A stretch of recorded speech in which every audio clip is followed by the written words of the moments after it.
الله وآتي الرسول وأولي الأمر منكم فإن تنازعتم في شيء فردوا إلى الله والرسول إن كنتم تؤمنون بالله وباليوم الآخر ذلك خير وأحسن تأويلا. اللهم صل على محمد وعلى آل محمد كما صليت على إبراهيم وعلى آل إبراهيم إنك حميد مجيد. اللهم بارك على محمد وعلى آل محمد كما باركت على إبراهيم وعلى آل إبراهيم إنك حميد مجيد. رب اشرح لي صدري ويسر لي أمري واحلل عقدة من لساني يفقهوا قولي. رب زدنا علما رب زدنا علما سبحانك لا علم لنا إلا ما علمتنا إنك أنت العليم الحكيم. آمین یا رب العالمین. حمد و ثنا، تعریف، تسبیحات و تحمیدات مالک کل خالق کائنات وحدہ لا شریک رب کے لیے، جس کا کوئی شریک نہیں، جس کا کوئی وزیر نہیں، جس کا کوئی مشیر نہیں،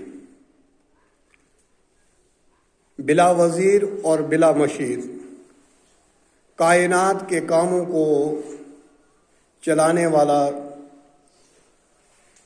روزی دینے والا، اولاد عطا کرنے والا،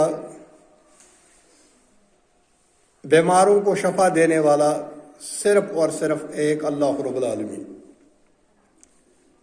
درود و سلام ہوں کائنات کے امام اعظم حضرت محمد رسول اللہ صلی اللہ علیہ وسلم کی ذات اقدس پر، جنہیں اللہ رب العالمین نے رحمت بنا کر بھیجا اور قرآن کے اندر اعلان فرمایا وما ارسلناک الا رحمۃ للعالمین. حمد و ثنا، درود و سلام کے بعد اللہ رب العالمین اپنی رحمت میں جگہ دے صحابہ کرام کو، اولیاء کرام کو اور علماء حق کو، جنہوں نے اس دین حق کو مینوان ہم تک پہنچایا. میں نے آپ کے سامنے سورہ نساء کی آیت مبارکہ تلاوت کی. آج بہت عرصے کے بعد اس مومنوں کی بستی میں آنے کا شرف حاصل ہوا. تو اس آیت میں اللہ رب العالمین نے ایک واضح حکم دیا ہے، کیونکہ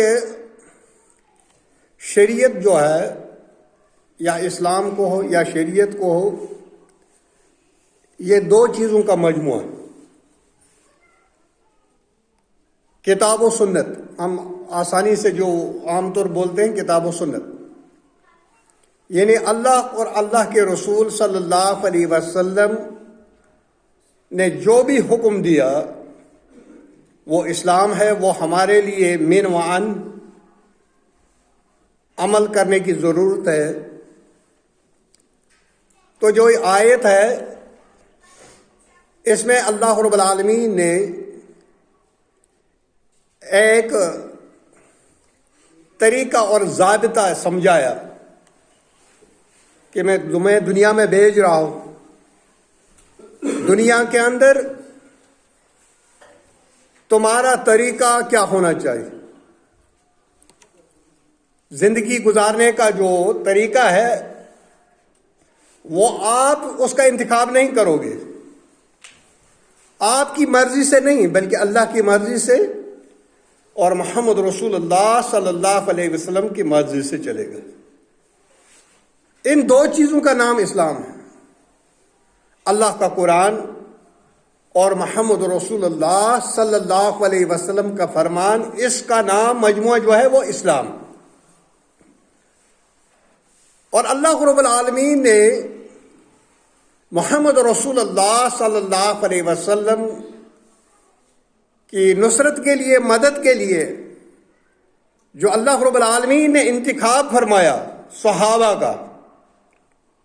ایک حدیث ہے مسند امام احمد ابن حنبل رحم اللہ، ان کی مسند کے اندر یہ حدیث ہے کہ اللہ رب العالمین نے کائنات کے تمام انسانوں کی روحوں کو دیکھا، ان سب میں اعلیٰ روحیں جو تھی وہ پیغمبروں کی روحیں، اور ان میں سے سب سے اعلیٰ روح جو تھی وہ محمد رسول اللہ صلی اللہ علیہ وسلم کی روح تھی. اس کے بعد پھر نظر دوڑائی، پھر دیکھا انسانیت کی روحوں انبیاء کے بعد، تو سب سے عظیم روحیں جو تھی وہ صحابہ کی روحیں تھیں. تو اللہ رب العالمین نے ان صحابہ کو محمد رسول اللہ صلی اللہ علیہ وسلم کی مدد کے لیے انتخاب کیا.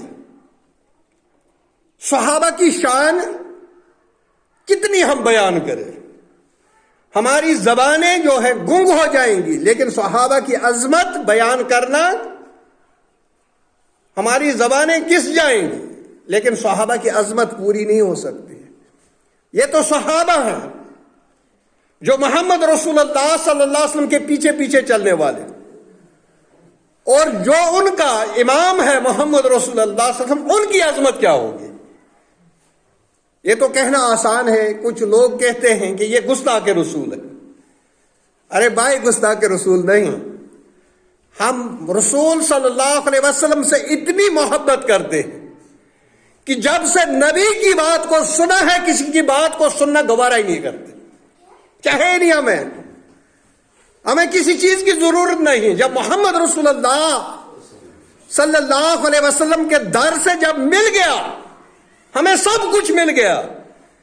اب ہمیں کسی کے پیچھے پیچھے چلنے کی ضرورت، کسی پگڑی والے کے پیچھے چلنے کی ضرورت، کالی ہو، سبز ہو، نیلی ہو، سفید ہو، کوئی بھی پگڑی.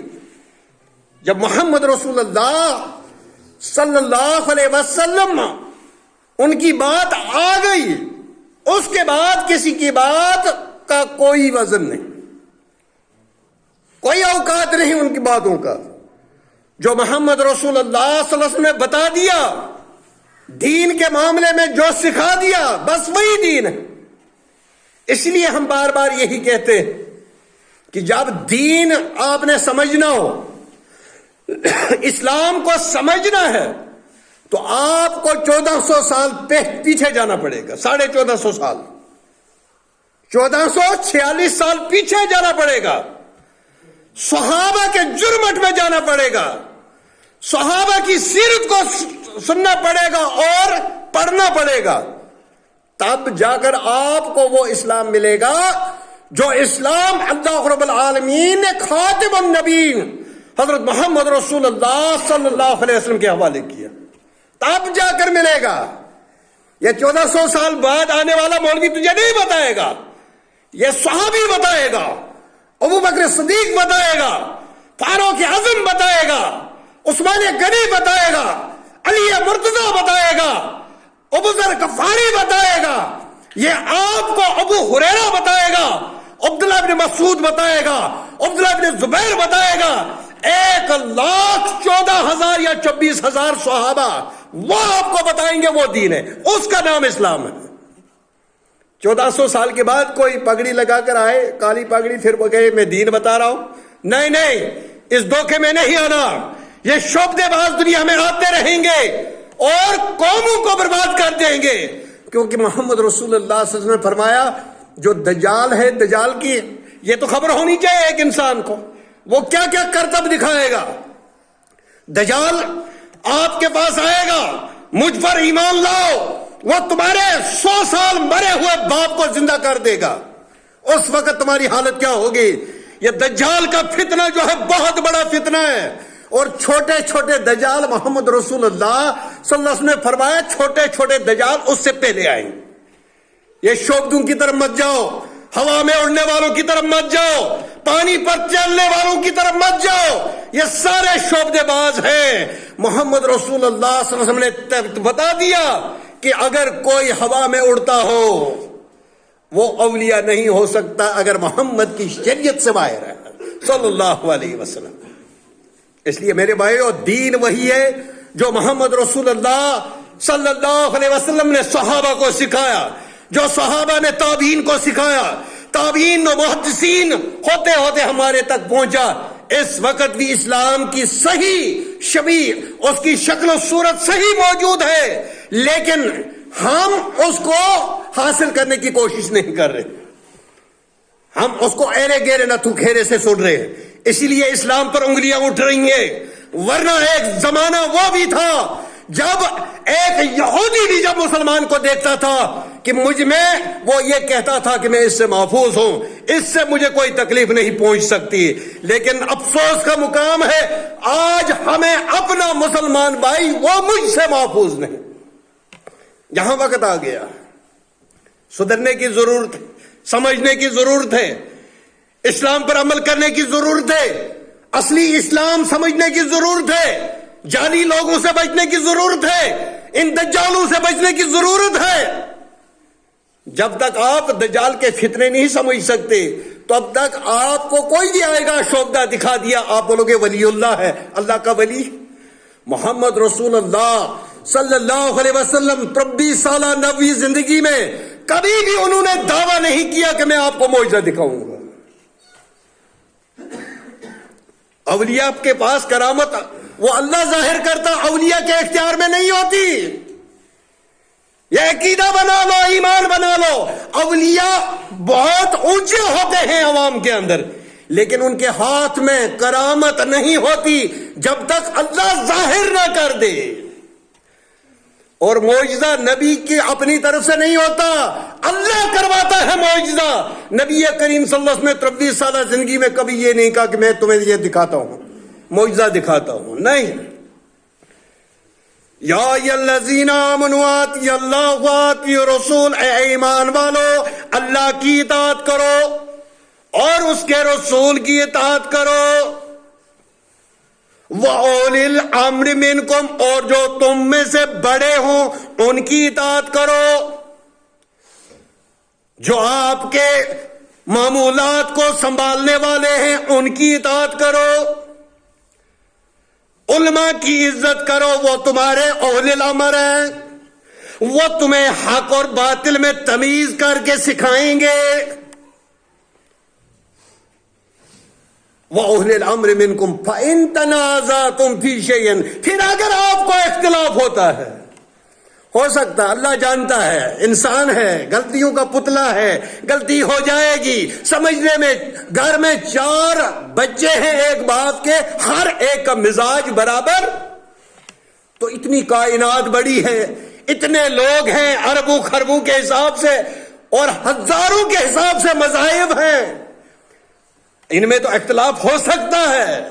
اللہ رب العالمین نے اس کا حل بھی بتا دیا، اگر تمہیں اختلاف ہو جائے کسی بات میں، آپ کو اختلاف ہو جائے، فَإِن تَنَازَعْتُمْ فِي شَيْءٍ فَرُدُّوهُ إِلَى اللَّهِ وَرَسُولِهِ، اس اختلاف کو لوٹا دو اللہ کی طرف، اللہ کے قرآن کی طرف، وَإِلَى الرَّسُولِ، اور رسول صلی اللہ علیہ وسلم کی سنت کی طرف لوٹا دو۔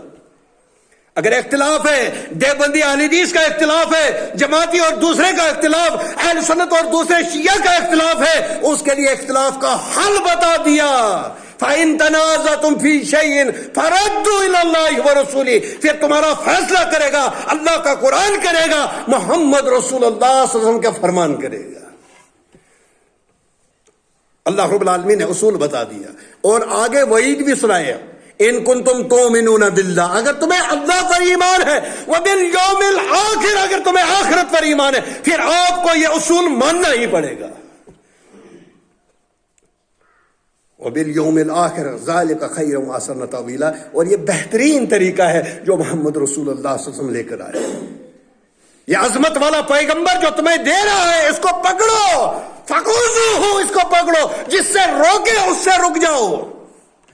اللہ کا قرآن سنا رہا ہو، کسی مولوی کی بات دین نہیں ہو سکتی، چاہے کتنا بڑا عالم ہو، پی ایچ ڈی ہو، ڈبل پی ایچ ڈی ہو، کتنا بھی بڑا عالم ہو، لیکن اس کی بات جو ہے وہ دین نہیں بن سکتی ہے۔ دین کون بن سکتا ہے؟ اللہ کا قرآن اور محمد رسول اللہ صلی اللہ علیہ وسلم کی حدیث، یہ دین بن سکتا ہے۔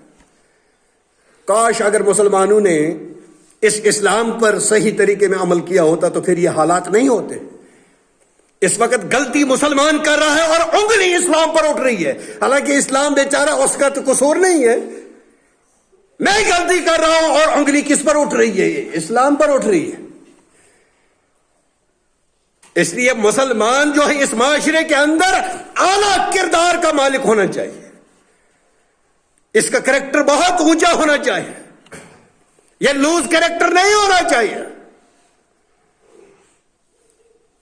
محمد رسول اللہ صلی اللہ علیہ وسلم کے زمانے میں ایک صحابی آیا، وہ مسجد میں آ رہا تھا، مسجد نبی، حضرت عبداللہ بن رواحہ رضی اللہ تعالیٰ عنہ.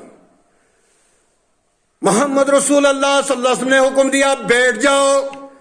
حضرت عبداللہ بن رواحہ ادھری بیٹھ گیا، ایک پاؤں مسجد کے اندر ایک باہر دروازے کے بیچ میں بیٹھ گیا. نبی کائنات صلی اللہ علیہ وسلم کی نظر پڑی ہے، عبداللہ کھڑے ہو جاؤ، اندر آ کر بیٹھو. آپ نے دروازہ بند کر دیا. فرمایا یا رسول اللہ صلی اللہ علیہ وسلم، میرا ایک پاؤں اندر مسجد میں ایک باہر تھا، میرے کانوں میں آپ کی آواز پڑی بیٹھ جاؤ، میں بیٹھ گیا. اے عبداللہ تو اندر آ کر بھی بیٹھ سکتا تھا. فرمایا مجھے کہاں یہ گارنٹی تھی، ایک پاؤں مسجد کے اندر لے گیا تھا، دوسرا اللہ لے جانے دیتا کہ نہیں؟ میری موت آ جاتی، میں نافرمانوں میں لکھا جاتا. پھر اپنے گریبان میں جھانک کر دیکھو ہم کتنی نافرمانی اللہ کی کر رہے، اللہ کے رسول صلی اللہ علیہ وسلم کی کر رہے، اور اس کے بعد بھی ہمارا دعویٰ ہے ہم آپ امتی ہیں محمد رسول اللہ صلی اللہ علیہ وسلم کے. یہ ایک ٹرینڈ بنا دیا ہے. جب دفتر میں ہوتا نا بڑا آفیسر، جب وہاں پر اس کو اللہ یاد نہیں رہتا، وہاں اس کو شریعت یاد نہیں رہتی. اس کے ذہن میں یہ ہوتا ہے جب میں ریٹائر چلا جاؤں گا میں تصویر خرید لوں گا اور سفید کپڑے خرید لوں گا، سفید ٹوپی سر پر پہن کے پھر پہلی صف میں بیٹھ کر معافیا مانگ لوں گا. اللہ نہیں جانتا، اللہ سے دھوکہ کر رہا، اللہ کو دھوکہ دے رہا. یخادعون اللہ، یہ لوگ اللہ کو دھوکہ دے رہے ہیں. اللہ فرما رہا نہیں، یہ اپنے آپ کو دھوکہ دے رہا. وما یخدعون انفسہم، یہ اپنے نفس کو خود کو دھوکہ دے رہا. ہم نے یہی یاد رکھا جب ریٹائر چلے جائیں گے، عہدے پر بیٹھے، کرسی پر بیٹھا، اختیار ہے میں کسی کو فائدہ پہنچا سکتا ہوں، لیکن میں کوشش کرتا ہوں وہاں پر رشوت بٹورنے کی یا لوگوں کو تنگ کرنے کی، اور اس کے بعد میں تصویر لے کر بیٹھ جاؤں، پہلی صف میں بیٹھ جاؤں. اللہ نہیں جانتا. کسی کا حق معاف ہو جائے گا، ظلم سے کسی سے رشوت لی ہو معاف ہو جائے گی. اللہ رب العالمین تیری صورت کو دیکھا گا، تیری داڑھی کو دیکھے گا. تو نے کون سا حلیہ بنایا ہوا تو تیرے دل کے رازوں کو جانتا. تو کیا کر رہا تھا رات کے اندھیروں میں، تو کیا کر رہا ہے دن کے اجالوں میں، تو کیا کر رہا ہے عہدے پر بیٹھ کر تو کیا کر رہا ہے، اللہ رب العالمین جانتا ہے. میرے دل میں کیا ہے آپ کوئی بتا سکتا ہے؟ میرے دل میں کیا ہے کوئی نہیں بتا سکتا، لیکن اللہ جانتا ہے. اللہ اس آپ کے جلاس میں آج سے 60 سال پہلے اسی تاریخ کو کتنی بارش ہوئی، اس جلاس میں کتنے قطرے ہوئے، کتنا پانی ہوا، یہ جانتا ہے اللہ رب العالمین. کس گھاس کے تنکے پر بارش کا کون سا قطرہ گرا ہے وہ جانتا ہے اللہ رب العالمین. ایسے علیم اور خبیر رب سے آپ اس کو دھوکہ دے رہے ہو. کیا آپ اس کو دھوکہ دے سکتے؟ بلکہ یہ خود اپنے نفس کو دھوکہ دے رہے ہیں. تو حضرت عبداللہ ابن رواحہ رضی اللہ تعالیٰ نے فرمایا یا رسول اللہ صلی اللہ علیہ وسلم، میں نے ایک پاؤں مسجد میں رکھا، آپ کی آواز مجھے کانوں میں پڑ گئی، بیٹھ جاؤ، میں بیٹھ گیا. عبداللہ اندر بھی آ سکتا تھا، بولا پھر مجھے کیا گارنٹی تھی، اندر آتے تک دوسرا قدم لیتے تک میں زندہ رہتا، اگر مر جاتا تو میں نافرمانوں میں لکھا جاتا. یہ تھی اطاعت اللہ کی اور اللہ کے رسول صلی اللہ علیہ وسلم. اس لیے اللہ رب العالمین نے چنا، روحوں میں نظر دوڑائی اور صحابہ کی روحوں کو عظیم روحیں دیکھا، اور اللہ رب العالمین نے محمد رسول اللہ صلی اللہ علیہ وسلم کی نصرت کے لیے ان کو مبعوث صحابہ.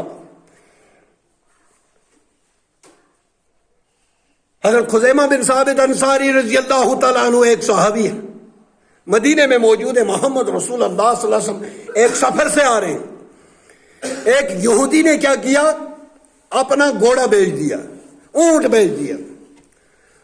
محمد رسول اللہ صلی اللہ علیہ وسلم نے 200 کا یا 300 کا کتنے کا خرید لیا، لیکن نبی کائنات صلی اللہ علیہ وسلم نے فرمایا پیسے میں مدینہ پہنچنے کے بعد دے دوں گا۔ یہاں سے ایک اور خریدار آ گیا، یہودی ایک آ گیا، بولا میں 400 دے دوں گا، اس کا ڈبل دے دیا۔ تو اس نے کہا یہ اونٹ یا رسول اللہ یہ اونٹ اس کو دے دیجئے۔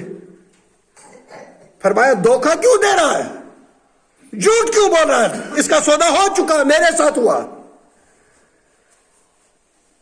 آپ کو کوئی گواہ ہے؟ اس لیے جب بھی کوئی کام کرو، کتنا بھی ایمان والا ہو، نیک ہو، لیکن گواہ رکھ دیا کرو۔ یہ سنت ہے محمد رسول اللہ صلی اللہ علیہ وسلم کی، شہادت رکھنی چاہیے، گواہ ہونا چاہیے۔ یا رسول اللہ یہ اونٹ دے دیجئے اس کو۔ ارے بھائی اس کا سودا ہو چکا میرے ساتھ، مدینے میں تجھے پیسے دینے والا ہوں۔ بولا نہیں یہ دے دیجئے اس کو، کوئی شہادت ہے؟ رسول اللہ صلی اللہ علیہ وسلم کے ساتھ کوئی تھا نہیں، شہادت کون دیتا تھا؟ حضرت خزیمہ بن ثابت انصاری رضی اللہ تعالیٰ عنہ۔ ان تک جب بات پہنچی، وہ وہاں تھے ہی نہیں، موجود ہی نہیں تھے۔ جب اس نے سنا کہ یہودی جو ہے محمد رسول اللہ صلی اللہ علیہ وسلم سے شہادت مانگ رہا ہے، گواہ طلب کر رہا ہے، حضرت خزیمہ بن ثابت انصاری رضی اللہ تعالیٰ عنہ نے فرمایا یا رسول اللہ میں شہادت دیتا ہوں آپ کا سودا ہو چکا ہے، میں گواہ ہوں۔ خزیمہ آپ غلط بیانی کیوں کر رہے ہو؟ آپ تو تھے ہی نہیں وہاں موجود، جب اس مجلس میں آپ نہیں تھے تو آپ گواہی کیسے دو گے؟ حضرت خزیمہ بن ثابت انصاری رضی اللہ تعالیٰ، ہماری جان قربان ہوئے صحابہ، کیا عظمت ہے صحابہ کی۔ حضرت خزیمہ بن ثابت انصاری رضی اللہ تعالیٰ عنہ نے فرمایا یا رسول اللہ صلی اللہ علیہ وسلم، آپ نے فرمایا قیامت ہے، ہم نے مان لیا۔ آپ نے بتایا قرآن نازل ہوا، ہم نے مان لیا۔ آپ نے کہا اسلام لے آؤ، ایمان لے آؤ، ہم نے مان لیا۔ قرآن نازل ہوا، ہم نے نہیں دیکھا، آپ نے بتایا، ہم نے مان لیا۔ یا رسول اللہ صلی اللہ علیہ وسلم قیامت تک بھی میں گواہی دیتا ہوں کہ آپ کبھی جھوٹ نہیں بول سکتے، اس لیے میں گواہ ہوں۔ یہودی نے کہا چلو لے جاؤ اونٹ یہ آپ کو، ہم دیکھنا چاہتے تھے کہ آپ کے صحابہ آپ سے کتنی محبت کرتے ہیں۔ یہ تھی اطاعت۔